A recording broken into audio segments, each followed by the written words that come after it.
Good afternoon and welcome to the After 9 show. My name is Sarah Quinlan and I'm here with you as always, and we are talking today about the message that we just heard. It was our very first Trust in the Lord series called Cloud and Fire. So Pastor Brian kind of touched on this at the beginning, but just so everyone is aware, we kind of have this this Trust in the Lord as our focus for the year. So once a month we're going to do a service on trusting in the Lord, and it's just going to be part of the series. So I'm pretty excited about it. I think it's always one of those things that's kind of a tricky subject to maneuver for me specifically. You know, a lot of people I know in ministry say that they have like that's their life message. And I think Pastor Rick's is thankfulness and gratefulness. And I think mine needs to be trusting in the Lord, because it's something that I am always working on and always trying to remember. But I'm excited that that's our focus for this year, because it's going to make it even easier for me to hold on to that. So we just heard Cloud and Fire on January 7th, 2024, our very first Sunday in 2024. And, you know, it's been really great because I've been kind of reading in this section at the beginning of the year about in Numbers and Exodus and all these things about what the cloud represented and what the pillar represented. And so to have Pastors Brian and Sherry do the message right in line with what I was reading was very, very exciting for me, because I like when everything lines up like that. It makes me feel like God's trying to talk to me in a very normal Sarah kind of way. So the thing that really stood out to me was, like, Pastor Brian showed a picture of the placement of the pillar and how it was central in the middle of the tabernacle. But not only that, but it's where people they camped around it.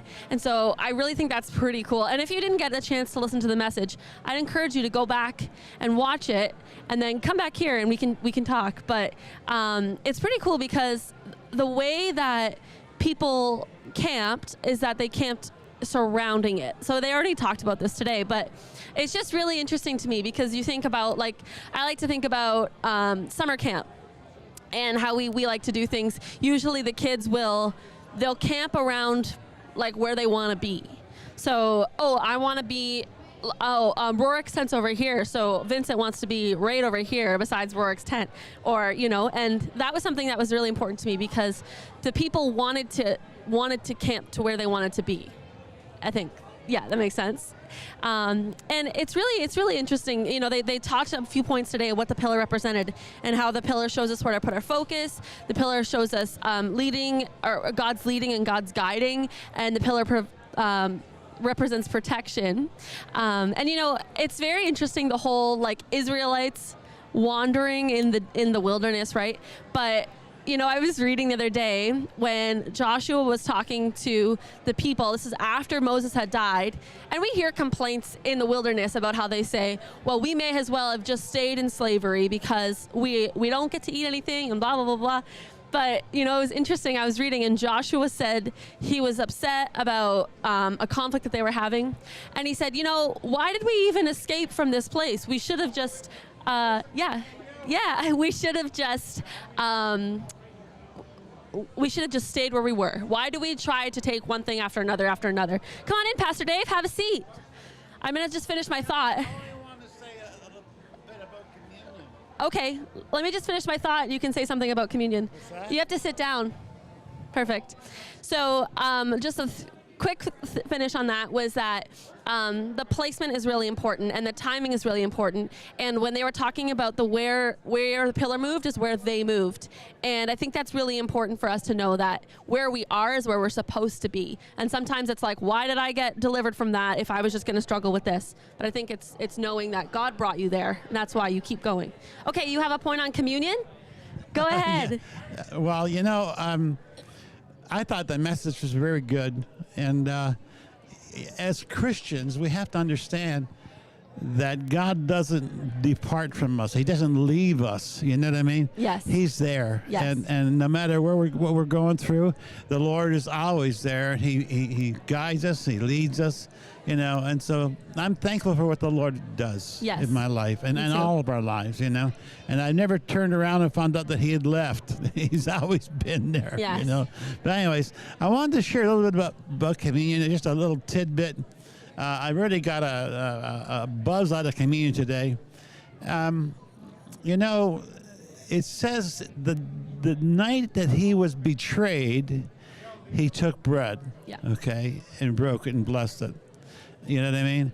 And it could have said, the night in which he was betrayed, he said, that's it. I quit. I've had it with these guys, you know. Here I am. I'm about to give my life, and one of them who betrayed me? Yeah. Oh, I'd like to know who he was, you know. But he knew who it was, and he still did communion, you know. And sometimes I think, you know, during communion time, we're not worthy of communion, you know, because we might feel that we missed it somewhere along the line, and so we're not worthy of it. But the bottom line is Judas betrayed him. Yeah. He sold him out. Talk about a betrayal. He sold him out. Yeah. And you know what I mean? What can you do about that? Yeah. What do you do? Quit and say, that's it, I've had it, you know? But he didn't say that. He did communion. He made no division here. He didn't get mad at Judas. He let him partake of the communion service. Yeah. And that kind of always blew my mind, you know, because sometimes we think we got to be perfect to have communion, you know, or you know, we got to be in good shape. No. You know, God accepts you the way you are. Yeah. And he loves you the way you are, you know. And so that really, really blew my mind. It's always stuck with me. The night he was betrayed, he took bread and blessed it, you know. That's really good. He didn't good. say the night he was betrayed, he said, I quit. I've had it with these guys. Yeah. No, he went on and just did what he was supposed to. He didn't get off track. No, he didn't. And, you know, it's great in the way that the position Jesus was in is that he knew that the plan was going to continue, that there was a purpose for it all. And I think that's really great. And like in this whole trust in the Lord time that we're coming into this year is just believing and trusting that whatever circumstance, whatever situation, whatever we're walking into, that God is at the helm. And I think it's, you know, we live in a day and age where we don't know what Monday is going to look like compared to Tuesday, right? But I think it's just exciting to know and lean on the fact that we can trust in God. You know, it says, I was listening to a service this week and they were talking about how the kingdom of heaven is righteousness, peace, and joy, right? And how it said, Pastor Brian was talking about looking for things that are good and not negative. And I think that as we move into this year, for me, my hope and my expectation is that I focus on those things. I focus on righteousness. I focus on peace, and I focus on joy moving into 2024. Because I know that if I'm not focusing on those things, it's going to be everything else that's going to take me out. And I don't want to be a person that's always stressed. I don't want to be a person that's always flustered and overwhelmed. I want to be full of peace, full of joy. Do you agree? I agree with you 100%, you know. That's a choice. It is. That's a choice, you know. But anyways, God loves you. You're a special girl, and he'll guide you. Thank you, Pastor Dave. And he'll keep you focused on the things you need to focus on. Thank you so much. You're the best. Yeah. Well, I think that's all we have for today. So just a reminder, we are kicking off the Lighthouse 2024 tomorrow at 6:30. You can find it on Rumble, on YouTube, on Facebook. And we will see you. And youth and young adults is in full swing. We are back. So Mondays at 7 o'clock and Fridays at 7 o'clock. If you need more information, feel free to reach out. We hope you have the best Sunday of your life, and you just remember to light the passion within you.